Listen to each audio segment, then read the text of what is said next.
you start. Doesn't she do a great job as our liturgist? She does it so often.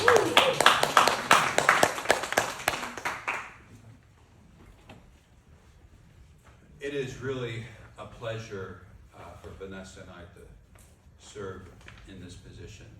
We were just talking about it this weekend. It really is a pleasure to be with you guys and to serve you on Easter. I've never had the privilege of preaching a Easter message before.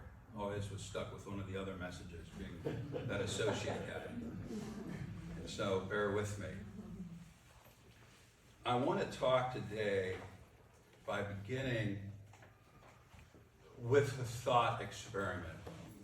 Give a little bit of reflection to three different words: expectation, anticipation, and hope. Expectation, anticipation, and hope. What is the difference between these three words? And that difference, and how often you maintain them, is very revealing. We'll talk about that in a bit. Let me give you a little bit more context of what I'm talking about. To expect is a predictive state of mind, right? That concludes something about the future. To anticipate is a proactive state of mind that is forward-looking. And to hope is a transcendent state of mind that looks forward to the future with confidence that comes from outside oneself. We can all think of times in our life where, like, I don't know what's going to happen, but I hope something's going to come from outside of us. So 1 Corinthians 15, I want to zero in on a pivotal verse with those three words in mind. And that verse is verse 14. You don't have it in your text there. It's a couple texts later, or a couple verses later. Just trying to play you a little bit. And it says this: if Christ has not been raised, our proclamation is without foundation, and so is your faith. Oh, snap. Paul is not messing around here. You see, the resurrection of Christ makes Christianity more than a moral teaching or another avenue for religious expression. It's central to how we understand ourselves, the world, God, and human destiny. And there are two things in that text that we read that we're going to use to unpack this.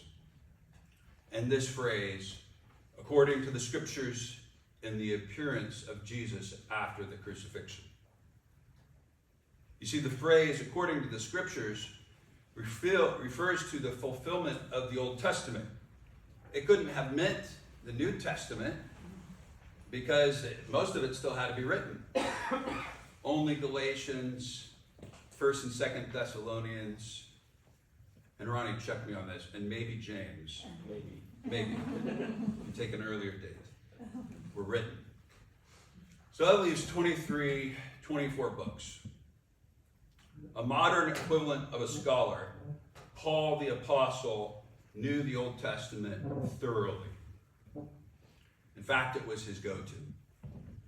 The phrase, according to the scriptures, was not only to defend his apostleship, but it actually raises for us today a bigger question: the basis of New Testament authority in writing, the basis of authorship in the New Testament.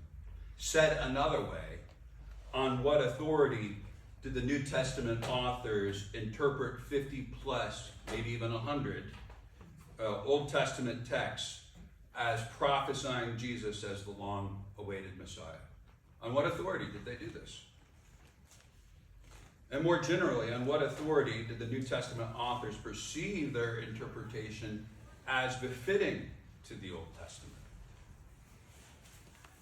You see, skeptics accuse the New Testament authors of either construing Jesus' story to match the Old Testament or for taking the Old Testament out of context. This is essential that we answer the skeptics. I can't tell you how many times when I was doing my dissertation research, I got in arguments about the nature of belief, what we can understand, all these sort of things. However, it always came back to this. On what authority did these things be composed? How are they composed? So my answer is yes, absolutely. The New Testament authors definitely went to great lengths to connect the story of Jesus to the Old Testament. In fact, high five, bingo, they got it right. The skeptics are right in that sense. But the question is, on what authority? That's really where the rub lays. Portraying Jesus as the Old Testament promised Messiah is not necessarily an incorrect attribution in itself. It all depends on the appropriateness of the reference. Does that make sense? Or to put it another way, what was the impetus or occasion by which the New Testament authors connected Jesus to the Old Testament? Was it incompetence? Was it a con? A hoax? Or was it an attempt to make sense of the Old Testament, those scriptures that they had received from God, in view of what they had seen and heard? Let's start by considering the point of view from their authorship. First, Jesus as the Old Testament Messiah, in that context, does not work without the resurrection. If Jesus was crucified and not resurrected, he would have been viewed as cursed by God and a false prophet. Second, not only would anyone who had followed Jesus have been an outcast and simply not even been able to function in that society, but he or she and their associates would have lived under the threat of imprisonment or potentially under the threat of losing their lives to Rome, the governing authority.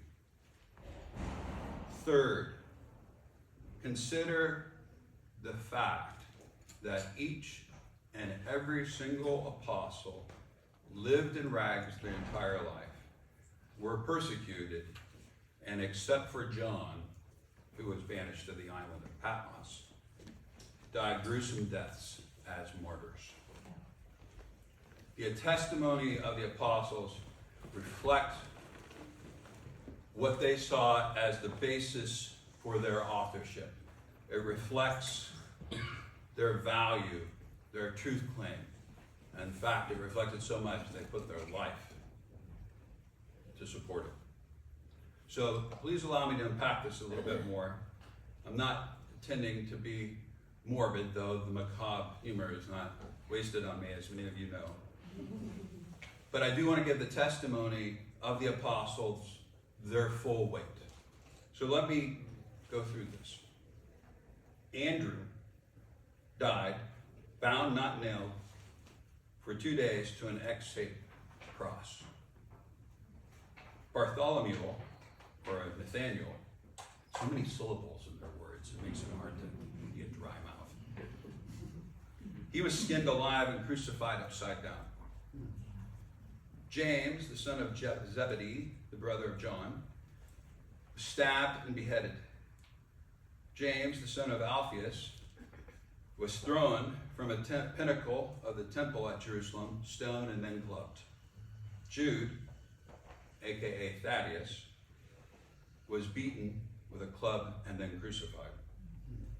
Matthew, the gospel writer, staked and speared to the ground. Simon Peter, crucified upside down. He didn't want to be crucified the same way the Lord was crucified. This is how history records it.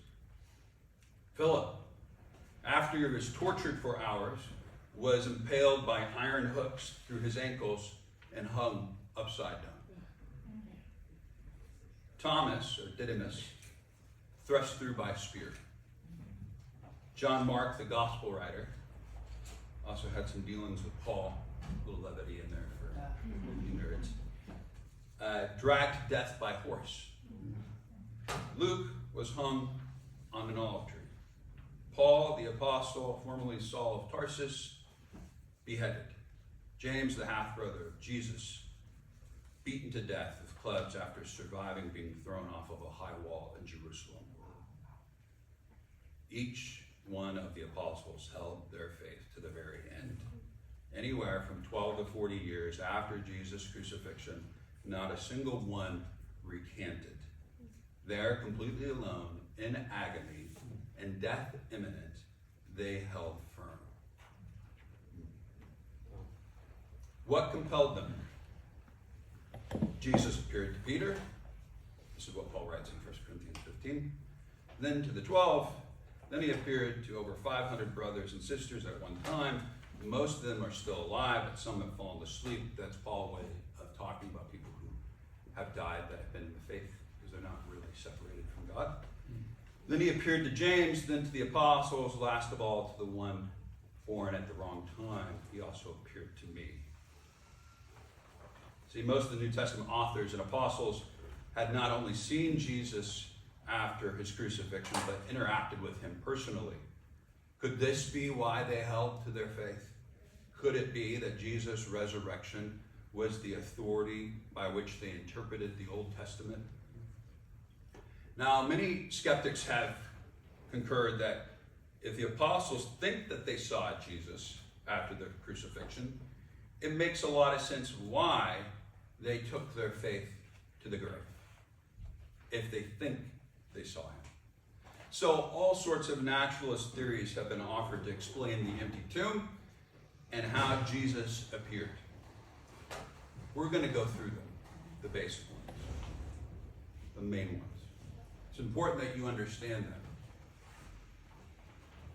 If Christ had not been raised, as Paul says in verse 14, our proclamation is without foundation, and so is your faith. Again, Christianity is more than a moral teaching. It is more than a form of human religious expression. So you have four basic theories. The first theory is this. This is to explain away the empty tomb. Someone stole the body theory. It proposes that Jesus' tomb was empty because someone or some group raided the tomb and stole the body. This theory was actually the very first of the natural explanations. In fact, the disciples were even accused of stealing Jesus' body. You can see this in Matthew 28, 11 through 15, how it was popularized, this theory, and how it circulated. I'm not going to read it now, but you can check it out there. Guards being paid off. It was a whole ruse. The second theory is the wrong tomb theory.